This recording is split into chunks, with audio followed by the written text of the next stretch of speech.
Hello friends, welcome to अपना PCS classes. आज हम एम लक्ष्मीकांत का चैप्टर नंबर 3 पढ़ेंगे, जिसका नाम है कंसेप्ट ऑफ कॉन्स्टिट्यूशन। इसमें सबसे पहले हम पढ़ते हैं मीनिंग। कॉन्स्टिट्यूशन को कैसे डिफाइन किया जा सकता है। तो कॉन्स्टिट्यूशन का जो टर्म है वो एक लैटिन टर्म से आया है, लैटिन वर्ड से, जो कि है कॉन्स्टिट्यूअल। इसका मतलब है टू सेटअप या फिर टू इस्टेब्लिश, किसी चीज़ को इस्टेब्लिश करना। लेकिन अभी जो हम कॉन्स्टिट्यूशन पढ़ रहे हैं ये है एक सेट ऑफ प्रिंसिपल्स, यानी सिद्धांतों का एक समूह है जो ये बताता है कि गवर्नमेंट का ऑर्गेनाइजेशन कैसा होगा, वर्किंग कैसी होगी, और गवर्नमेंट और लोगों के बीच में उनके राइट्स और ड्यूटीज़ को लेके कैसा रिलेशन रहेगा। तो इस कॉन्स्टिट्यूशन को हम अलग अलग नाम से जानते हैं, जैसे कि fundamental law of the land, supreme law of the state, basic law of the country, या फिर instrument of the government, rules of the state, basic structure of polity, या फिर grand norm of the country. Grand norm मतलब highest norm. तो इसे political scientist और constitutional expert ने अलग अलग तरीके से डिफाइन किया है।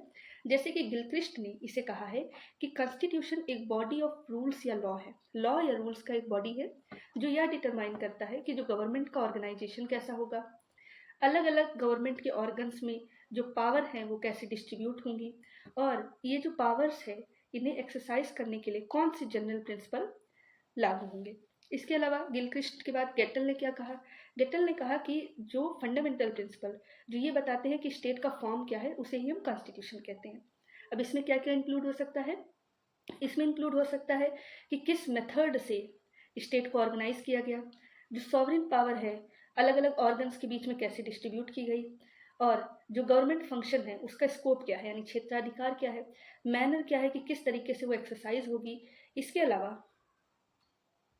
रिलेशन रिलेशन सॉरी रिलेशन किसके बीच में, गवर्नमेंट और पीपल के बीच में। किस बारे में, वो पीपल जिनके ऊपर गवर्नमेंट अपनी अथॉरिटी एक्सरसाइज करती है। केसी वियर ने क्या कहा। केसी वियर ने कहा कि जो कॉन्स्टिट्यूशन है वो गवर्नमेंट का पूरा सिस्टम डिस्क्राइब करता है किसी भी कंट्री की। इसमें रूल्स का कलेक्शन होता है, जिसके द्वारा, जिन रूल्स के द्वारा एक गवर्नमेंट गवर्न होती है या फिर रेगुलेट होती है, या फिर वो गवर्न रेगुलेट होने से पहले इस्टेब्लिश होती है।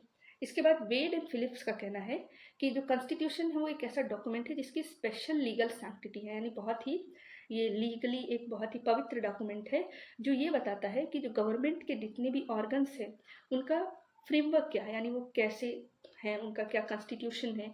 इसके अलावा उनके प्रिंसिपल फंक्शन क्या है, यानी उनका मुख्य काम क्या है, और ये जो भी ऑर्गन्स है ये जब अपना काम करती हैं तो इस पे प्रिंसिपल कौन कौन से लागू होंगे वो बताता है। इसके बाद फंक्शंस। कॉन्स्टिट्यूशनल स्कॉलर एलियट बर्मर ने फंक्शंस आइडेंटिफाई किए हैं। उनकी लिस्ट इस प्रकार है कि जो कॉन्स्टिट्यूशन है वो पॉलिटिकल कम्युनिटीज़ की बाउंड्रीज को डिक्लेयर और डिफाइन करता है। इसके अलावा वो पॉलिटिकल कम्युनिटी के नेचर और अथॉरिटी को डिक्लेयर और डिफाइन करता है। इसके अलावा वो किसी भी नेशनल कम्युनिटी की आइडेंटिटी और वैल्यूज़ को डिस्क्राइब करता है। जैसे कि आइडेंटिटी क्या है, हमारा Bharat, that is India is union of state. इसके अलावा वैल्यूज़ जैसे हमारे यहाँ सेकुलरिज्म है, सोशलिज्म है, ये सब वैल्यूज़ हैं जो कि हमारे कॉन्स्टिट्यूशन में एक्सप्रेस्ड है। इसके अलावा ये ड्यूटीज़ एंड राइट सिटीजन के डिक्लेयर करता है, राइट एंड ड्यूटीज़, जैसे कि हमारा पार्ट 3 में है फंडामेंटल राइट, पार्ट 4A में है फंडामेंटल ड्यूटीज़। इसके अलावा ये पॉलिटिकल इंस्टीट्यूशंस, जो भी कम्युनिटी के पॉलिटिकल इंस्टीट्यूशन है उसको इस्टेब्लिश और रेगुलेट करता है। इसके अलावा जो डिफरेंट लेयर्स है गवर्नमेंट की या सब स्टेट कम्युनिटीज़ की, उनके बीच में पावर शेयर या डिवाइड कैसे हो रहा है ये भी बताता है। इसके अलावा रिलीजियस आइडेंटिटी, जो भी ऑफिशियल रिलीजियस आइडेंटिटी है उसको बताता है। अब इंडिया में ऐसा कोई ऑफिशियल रिलीजियस आइडेंटिटी नहीं है, इंडिया एक सेकुलर कंट्री है, लेकिन कई सारे देशों में ये बताया जाता है कि आपका ऑफिशियल रिलीजियस आइडेंटिटी क्या है। साथ ही साथ ये रिलेशन बताता है सेक्रेड और सेकुलर अथॉरिटीज़ के बीच में क्या रिलेशन रहेगा किसी भी स्टेट में, और ये भी बताता है कि स्टेट्स को कौन कौन से सोशल, इकोनॉमिक और डेवलपमेंटल गोल की तरफ कमिटेड होना चाहिए और उसे पूरा करने की कोशिश करनी चाहिए। अब आ जाते हैं क्वालिटीज़ पे। किसी भी अच्छे कॉन्स्टिट्यूशन की कुछ क्वालिटीज़ होती है। पहला है ब्रेविटी।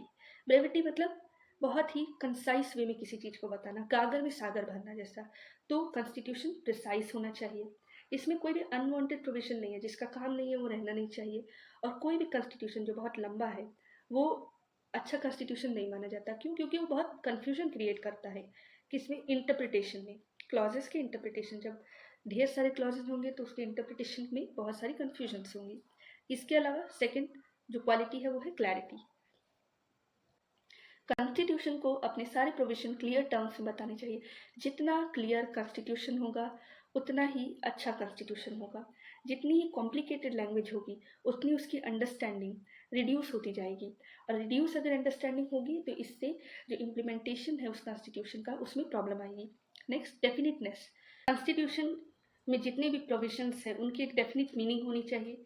अगर कहीं भी एम्बिगुअस या डिफरेंट मीनिंग है तो ये जजेस के हाथ में डिस्क्रिशन ज़्यादा कर देगा, इंक्रीज कर देगा, जिसकी वजह से ये सही कॉन्स्टिट्यूशन नहीं होगा। एम्बिगुअस मतलब जहाँ पे थोड़ा डाउट हो कि दो मीनिंग है या फिर डिफरेंट मीनिंग है, और जजेस का डिस्क्रिशन मतलब कि फिर जज की जो इच्छा है कि इस दो मीनिंग में से कौन से मीनिंग को अडॉप्ट करना है, तो वहाँ पे जजेस की डिस्क्रिशन बढ़ जाएगी, जो कि एक अच्छे कॉन्स्टिट्यूशन के लिए सही नहीं है। नेक्स्ट है कम्प्रिहेंसिवनेस। कॉन्स्टिट्यूशन को कम्प्रिहेंसिव होना चाहिए, यानी उसे सारे फील्ड कवर करनी चाहिए। जैसे अगर उसने पावर ऑफ गवर्नमेंट के बारे में लिखा है तो पूरा कम्प्रिहेंसिव होना चाहिए। सिटीजन्स के राइट्स एंड ड्यूटीज़ पे पूरा कम्प्रिहेंसिव होना चाहिए। जिससे क्या होता है कि अगर पावर ऑफ गवर्नमेंट को कम्प्रिहेंसिवली डील नहीं किया है तो सेंटर और स्टेट आपस में ज़्यादा झगड़े करेंगे, लिटिगेशन होंगे। अगर राइट्स एंड ड्यूटीज़ अच्छे से नहीं दी गई हैं तो ये भी लिटिगेशन और कंट्रोवर्सी बढ़ाएगा। तो एक अच्छा कॉन्स्टिट्यूशन वही है जो एक कम्प्रिहेंसिव है, ताकि वो कंट्रोवर्सीज और लिटिगेशन को रिड्यूस कर सके। नेक्स्ट है सूटेबिलिटी। कॉन्स्टिट्यूशन को वहाँ के लोगों की नीड और एस्पिरेशन के हिसाब से होना चाहिए। उस जगह की, उस नेशन की क्या हिस्टोरिकल, सोशियो कल्चरल, इकोनॉमिक और पॉलिटिकल कंडीशन के हिसाब से एक कॉन्स्टिट्यूशन को होना चाहिए। तो सूटेबिलिटी भी एक क्वालिटी है किसी अच्छे कॉन्स्टिट्यूशन को दर्शाने के लिए। इसके बाद आ जाता है स्टेबिलिटी। कॉन्स्टिट्यूशन को ऐसा होना चाहिए ताकि वो एक पॉलिटिकल स्टेबिलिटी क्रिएट कर सके, यानी जो सरकारें हैं वो एक समय तक रहे और जो कॉन्स्टिट्यूशन है वो जैसा है वो वैसा रहे, इजी टैम्परिंग ना हो उसमें। इससे अगर कॉन्स्टिट्यूशन को टैम्पर करना यानी छेड़खानी करना अगर उसमें आसान नहीं होगा तो लोगों का जो विश्वास है कॉन्स्टिट्यूशन पे वो बना रहेगा, और इससे जो उनका ओबीडियंस है कॉन्स्टिट्यूशन पे वो मजबूत होगा।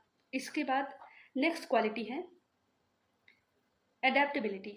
कॉन्स्टिट्यूशन को एक इजी टैम्परिंग तो नहीं होना चाहिए कि उसे कॉन्स्टिट्यूशन को कोई भी छेड़खानी करे, लेकिन कॉन्स्टिट्यूशन को एकदम रिजिड भी नहीं होना चाहिए, स्टैटिक नहीं होना चाहिए कि एक जैसा है वैसा ही नहीं, उसे एक डायनेमिक होना चाहिए।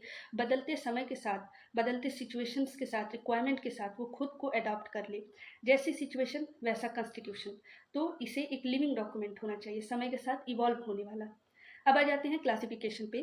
कॉन्स्टिट्यूशन को अलग अलग क्राइटेरियाज के बेसिस पे क्लासीफाई किया गया है। जैसे पहला क्लासिफिकेशन है बेसिस ऑफ इवोल्यूशन, यानी किसी कॉन्स्टिट्यूशन का विकास कैसे हुआ, इस आधार पे दो तरीके के कॉन्स्टिट्यूशन है। पहला है इवॉल्व कॉन्स्टिट्यूशन और दूसरा है इनैक्टेड। इवॉल्व कॉन्स्टिट्यूशन वो कॉन्स्टिट्यूशन होता है जो धीरे धीरे उसका ग्रोथ हुआ है, slow and gradual evolutionary process का वो रिजल्ट है। इसके जो प्रोविजन है वो कहीं इकट्ठे नहीं है क्योंकि वो धीरे धीरे आए हैं। तो वो कन्वेंशन के फॉर्म, कन्वेंशन क्या है, ट्रेडिशन, कस्टम, प्रेसिडेंट जो है, इन सबको मिला के हम कन्वेंशन कहते हैं। तो कन्वेंशन, प्रैक्टिस, प्रिंसिपल और जुडिशियल डिसीजन के फॉर्म में है, यानी ये कहीं भी कोडिफाइड नहीं है, कहीं भी एक किताब नहीं है जिसे हम कॉन्स्टिट्यूशन कहा जा सके। इसके अलावा इसे हम कुमुलेटिव कॉन्स्टिट्यूशन कहते हैं। कुमुलेट मतलब इकट्ठा होना, धीरे धीरे धीरे ये कॉन्स्टिट्यूशन इकट्ठा हुआ है। इसका एक क्लासिक एग्जाम्पल है ब्रिटिश कॉन्स्टिट्यूशन। नेक्स्ट है इनैक्टेड कॉन्स्टिट्यूशन। इनैक्ट शब्द ही है मतलब उसे बनाना। तो एक ऐसा कॉन्स्टिट्यूशन जो कि कॉन्स्टिट्यूएंट असेंबली द्वारा जानबूझ के बनाया गया हो, और या फिर कॉन्स्टिट्यूएंट असेंबली हो या कॉन्स्टिट्यूशनल काउंसिल हो या फिर किंग या पार्लियामेंट के द्वारा उसे प्रोमिलगेट किया गया हो। तो ये एक कॉन्स्टिट्यूशन जिसे जानबूझ के एज अ कॉन्स्टिट्यूशन बनाया गया, ये समय के साथ नहीं इवॉल्व हुआ है, और इसके जो प्रोविजन है वो किसी एक बुक में मिल जाएंगे आपको, जैसे हमारे यहाँ है द कॉन्स्टिट्यूशन ऑफ इंडिया। इसे कन्वेंशनल कॉन्स्टिट्यूशन यानी ट्रेडिशनल कॉन्स्टिट्यूशन भी कहते हैं। इसका एग्जाम्पल, अच्छा एग्जाम्पल अमेरिका और इंडियन कॉन्स्टिट्यूशन है।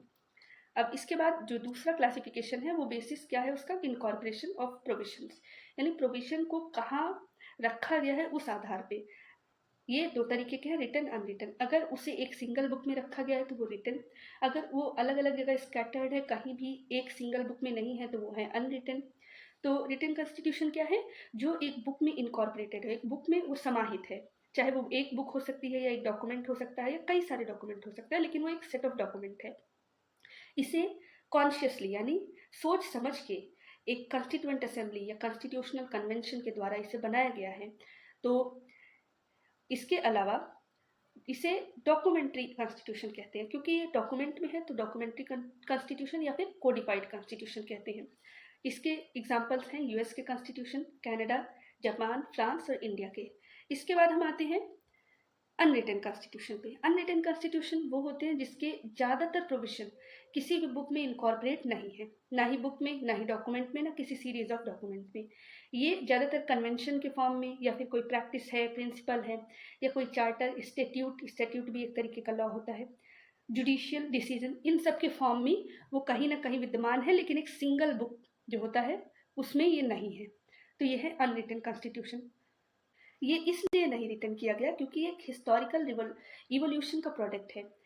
इतिहास में ये धीरे धीरे इवॉल्व हुआ है और इसे जानबूझ के नहीं बनाया गया है। इसे हम नॉन डॉक्यूमेंट्री कॉन्स्टिट्यूशन भी बोलते हैं या फिर अनकोडिफाइड कॉन्स्टिट्यूशन बोलते हैं। इसके एग्जाम्पल है यूके का, न्यूजीलैंड का और इसराइल का कॉन्स्टिट्यूशन। जो रिटन कॉन्स्टिट्यूशन और अनरिटन कॉन्स्टिट्यूशन में डिफरेंस है, सेम इवॉल्व और इनेक्टेड कॉन्स्टिट्यूशन में है। वो ऐसे कि जो भी रिटन कॉन्स्टिट्यूशन है वो एक बार में बनाया गया है, इसका मतलब वो इनेक्टेड कॉन्स्टिट्यूशन है। जो भी इनेक्टेड कॉन्स्टिट्यूशन है उसे कहीं लिखा गया है, इसका मतलब वो रिटन कॉन्स्टिट्यूशन है।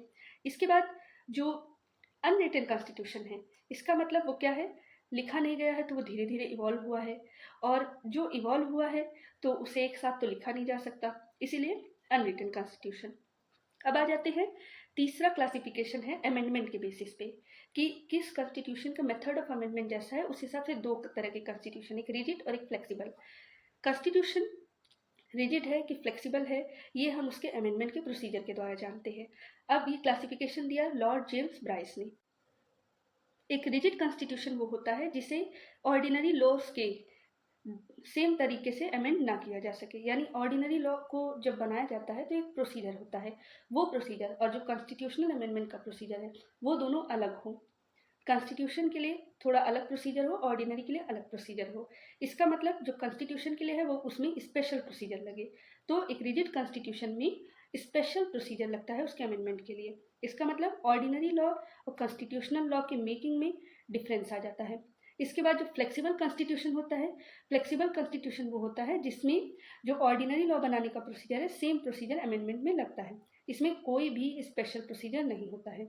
इसका मतलब नो डिस्टिंक्शन, कोई भी डिफरेंस नहीं है कॉन्स्टिट्यूशनल लॉ और ऑर्डिनरी लॉ में। फ्लेक्सिबल कॉन्स्टिट्यूशन को हम इलास्टिक कॉन्स्टिट्यूशन बोलते हैं, कि हम अपने उसके तरीके से हम उसे बदल सकते हैं। और कॉन्स्टिट्यूशन यूके का, न्यूजीलैंड का इसके अच्छे एग्जाम्पल हैं। रिजिड कॉन्स्टिट्यूशन को हम इनइलास्टिक कॉन्स्टिट्यूशन के नाम से भी जानते हैं। इसके एग्जाम्पल यूएसए के कॉन्स्टिट्यूशन, ऑस्ट्रेलिया के, स्विट्जरलैंड के हैं। हमारा कॉन्स्टिट्यूशन ना ही ज़्यादा रिजिड है और ना ही फ्लेक्सिबल है, ये दोनों का एक सिंथेसिस है। अब आ जाते हैं नेक्स्ट पे। नेक्स्ट जो क्लासिफिकेशन है वो रिलेशनशिप पे है, नेशनल गवर्नमेंट और रीजनल गवर्नमेंट में। नेशनल गवर्नमेंट, रीजनल गवर्नमेंट, दो तरीके की गवर्नमेंट होती है। अब इन दोनों का रिलेशन डिटरमाइन करता है कि वो फेडरल है कि वो यूनिटरी है। फेडरल कॉन्स्टिट्यूशन में क्या होता है कि जो सेंटर और स्टेट है उनमें एक डिवीजन ऑफ पावर होता है, और ये जो दो स्टेट है और जो सेंटर है ये अपने अपने जुरिस्डिक्शन में यानी क्षेत्राधिकार में इंडिपेंडेंटली काम करते हैं, यानी वो सुप्रीम होते हैं अपने क्षेत्राधिकार में। जबकि यूनिटरी कॉन्स्टिट्यूशन क्या होता है, उसमें कंसंट्रेशन ऑफ पावर, जो सारी पावर होती है वो नेशनल गवर्नमेंट के पास होती है, और जो रीजनल गवर्नमेंट होती है वो नेशनल गवर्नमेंट के सबऑर्डिनेट एजेंसीज की तरह काम करती है, और सिर्फ वही एक्सरसाइज करती है पावर जो कि नेशनल गवर्नमेंट ने उन्हें डेलीगेट किया है। यानी उनका जो भी अस्तित्व है वो नेशनल गवर्नमेंट के डिलीगेशन के द्वारा है, यानी नेशनल गवर्नमेंट जो भी पावर देगी कि आप ये एक्सरसाइज करो तो वो एक्सरसाइज करेंगे। उनका कोई स्वतंत्र एक्सिस्टेंस नहीं है, वो नेशनल गवर्नमेंट के एकदम सबऑर्डिनेट है। फेडरल कॉन्स्टिट्यूशन हमारा यूएसए में, स्विट्जरलैंड में, ऑस्ट्रेलिया में, कनाडा, रशिया, ब्राज़ील जैसे कंट्रीज़ में है। इसके अलावा यूनिटरी कॉन्स्टिट्यूशन कहाँ है, यूके में है, फ्रांस में, जापान में, चाइना, इटली, नॉर्वे में है। इंडिया का constitution both federal as well as unitary है। ऐसा क्यों है? ऐसा इसलिए है कि कई सारे ऐसे सिचुएशंस हैं जहाँ पे जो हमारा फेडरल कॉन्स्टिट्यूशन है, जैसे कि सेंटर है और कई सारे स्टेट्स हैं, उनके बीच में पावर का डिवीजन है, और स्टेट अपनी जगह पे सुप्रीम है, सेंटर अपनी जगह पे सुप्रीम है। लेकिन कुछ ऐसी सिचुएशन है जहाँ सेंटर स्टेट की पावर को ले लेता है, जैसे कि इमरजेंसी प्रोविजन हो गया। इमरजेंसी प्रोविजन में सेंटर स्टेट के लॉज बना सकता है। इसके अलावा जैसे राज्यसभा ने राज्यसभा ने कोई रेजोल्यूशन पास कर दिया कि ये नेशनल इंटरेस्ट में है किसी भी लॉ को बनाना जो कि स्टेट लिस्ट में आता है, तो अगर ऐसा है तो भी यूनियन जो है स्टेट के क्षेत्राधिकार पे इंफ्रिंज कर सकती है। तो इस तरीके के कुछ और सर्कमस्टेंस है जिसकी वजह से बेसिकली हमारा कॉन्स्टिट्यूशन फेडरल है, लेकिन थोड़ा सा उसमें यूनिटरी नेचर देखने को मिलता है। इसीलिए केसी वेयर ने इसे क्वाजी फेडरल को डिस्क्रिप्शन दिया है। इसके अलावा आइवर जेनिंग ने कहा है कि इंडिया का जो कॉन्स्टिट्यूशन है वो फेडरलिज्म है विद सेंट्रलाइजिंग टेंडेंसी। अब आ जाते हैं नेक्स्ट क्लासिफिकेशन। ये क्लासिफिकेशन इलियट बल्मर के द्वारा दिया गया है, जो कि कॉन्स्टिट्यूशनल स्कॉलर है। इसका जो मेन बेसिस है वो है नेचर और पर्पस ऑफ डॉक्यूमेंट। जो प्रोसीजरल कॉन्स्टिट्यूशन होता है, प्रोसीजर मतलब प्रक्रिया, वो ये बताता है कि जो पब्लिक इंस्टीट्यूशंस हैं उसका पॉलिटिकल स्ट्रक्चर क्या होगा, उसका लीगल स्ट्रक्चर क्या होगा, जो गवर्नमेंट है उसकी लीगल लिमिट क्या होगी। ये सब क्यों बताता है? ताकि जो भी डेमोक्रेटिक प्रोसेस है, फंडामेंटल ह्यूमन राइट है, इसे प्रोटेक्ट किया जा सके। ये एक बेसिक बात बताता है प्रोसीजरल कॉन्स्टिट्यूशन।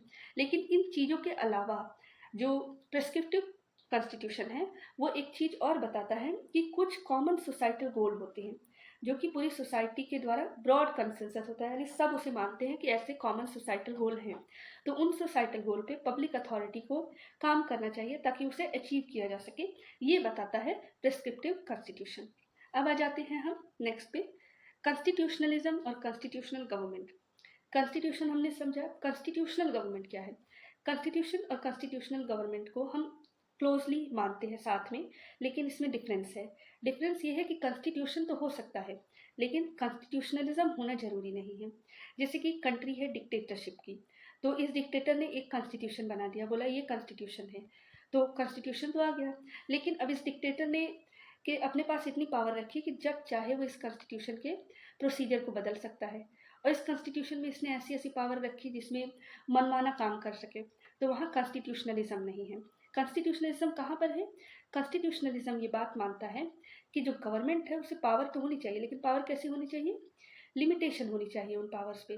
तो जैसे कि डिक्टेटर ने जो लॉ बनाए उसमें कोई लिमिटेशन नहीं है, डिक्टेटर जो चाहे कर सकता है। लेकिन जो एक कॉन्स्टिट्यूशनलिज्म से रिलेटेड जो कॉन्स्टिट्यूशन है उसके जितने भी लॉज होंगे वो सर्वोपरि होंगे, उनके नीचे ही जितने भी गवर्नमेंट है वो होंगे, और गवर्नमेंट कोई भी आर्बिट्ररी काम नहीं कर पाएगी, यानी मनमाना काम नहीं कर पाएगी। जो भी करेगी वो लॉ के अधीन रह के करेगी, और जहाँ भी उसने लॉ को वायलेट किया वहाँ उसको एक्शन का सामना करना पड़ सकता है जुडिशरी के द्वारा। अब देखते हैं आगे। कॉन्स्टिट्यूशनलिज्म ये रिकॉग्नाइज करता है कि गवर्नमेंट को पावर होनी चाहिए गवर्नमेंट के पास, लेकिन वो पावर कैसी होनी चाहिए? उस पर लिमिटेशन होनी चाहिए। जितनी भी अनलिमिटेड पावर होती है उससे क्या आता है? अथॉरिटेरियनिज्म। अथॉरिटेरियनिज्म मतलब कि एक कुछ ग्रुप ऑफ पीपल लोगों पे अपनी मनमानी चलाएं, ऑप्रेसिव गवर्नमेंट, जिसकी वजह से लोगों की जो फ्रीडम है वो खतरे में आ जाती है।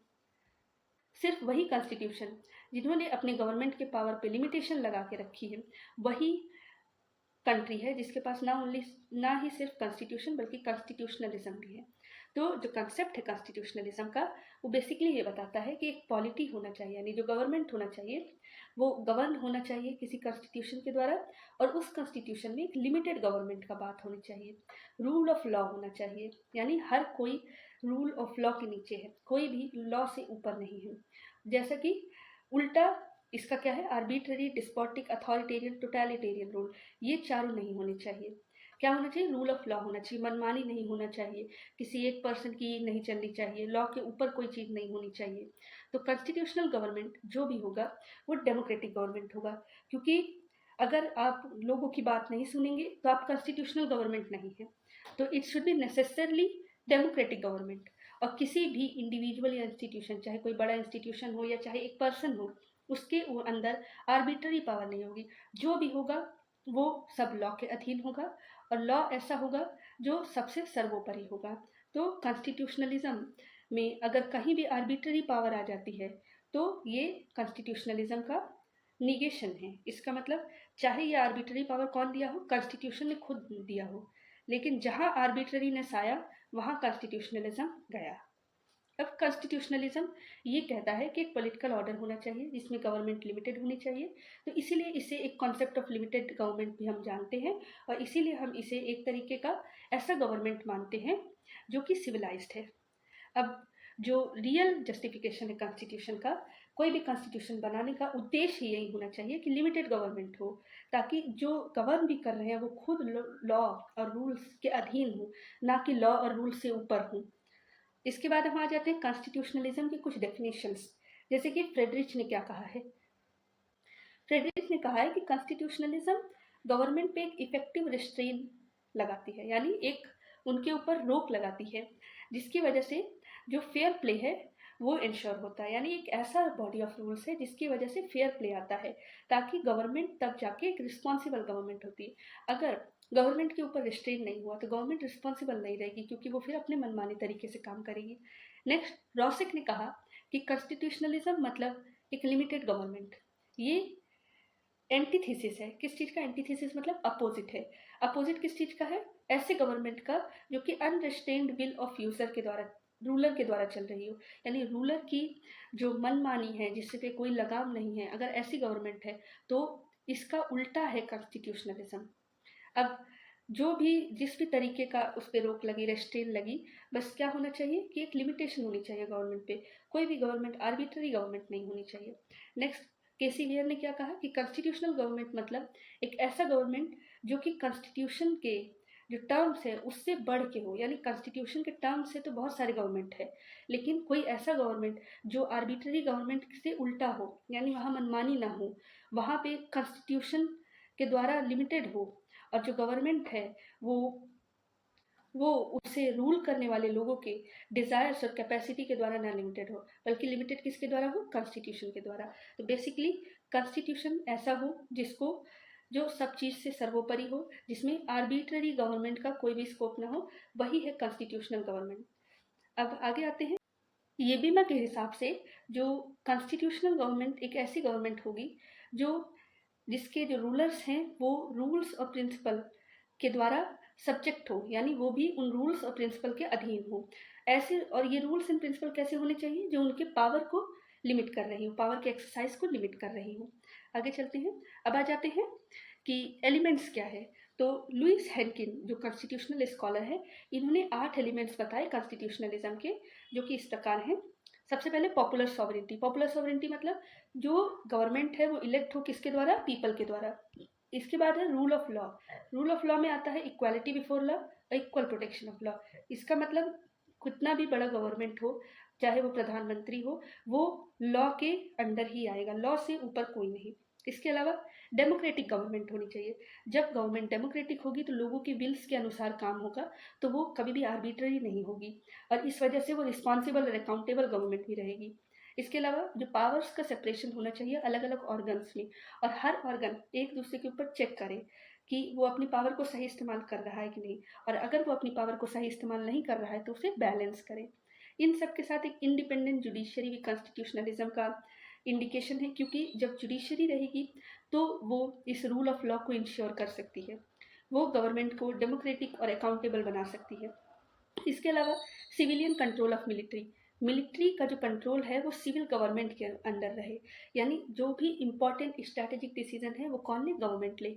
इसके अलावा जो पुलिस है उसके पास अंधाधुंध पावर ना हो, बल्कि वो लॉ और जुडिशियल कंट्रोल के द्वारा गवर्नड हो, यानी जुडिशरी के अंतर्गत हो, और जुडिशरी लोगों के राइट्स को प्रोटेक्ट करती है। लास्ट, कि इंडिविजुअल राइट्स के लिए रेस्पेक्ट होना चाहिए। सो फ्रेंड्स, हमने चैप्टर 3 फिनिश कर लिया है। इसके बाद हम चैप्टर 4 पढ़ेंगे। So be in touch. Thank you.